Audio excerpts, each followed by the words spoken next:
One of our region's main sources of natural gas may soon be shut off after the U.S. Supreme Court declined to issue a stay of the Spire STL Pipeline.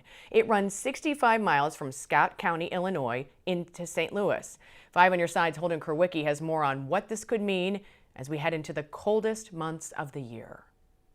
The U.S. Court of Appeals unanimously voted that the 2018 approval of the 65-mile Spire STL Pipeline was unlawful. But Spire attorney Sean Jamison wants to make one thing clear to customers. The pipeline is still operating. While the Environmental Defense Fund argues the decision will protect ratepayers, Jamison says that's only the case if the pipeline stays online. This pipeline continues to operate. The expectation is that there would be normalized gas prices for businesses and for residents here in eastern Missouri. That's why the Federal Emergency Regulatory Commission gave Spire an emergency permit, but it expires December 13th. There is a real risk for gas outages without this pipeline. In the past, 90% of natural gas in the St. Louis region came from the south, and the Spire pipeline helped reduce that need. But unlike your thermostat, Jamison says the production can't simply be turned back up. Other people who need access to that pipeline reserved that extra capacity.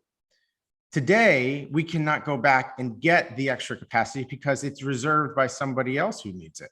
That's why Jamison believes it's time for FERC to step in. Keeping this infrastructure in service for this winter, at least through December, is an emergency. In the meantime, he believes the federal agency should simply listen to the State Utility Commission. The State Utility Commission, who is in the best position to decide the needs and to weigh the benefits and the importance to eastern Missouri businesses and residents, already made the conclusion that this pipeline is essential. In St. Louis, Holden Kerwicki, 5 on your side. Spire has already requested a rate increase with the State Utility Commission that would be phased in over the next 3 years. We're told it isn't related to the potential pipeline closure, but rather the rising cost of natural gas worldwide.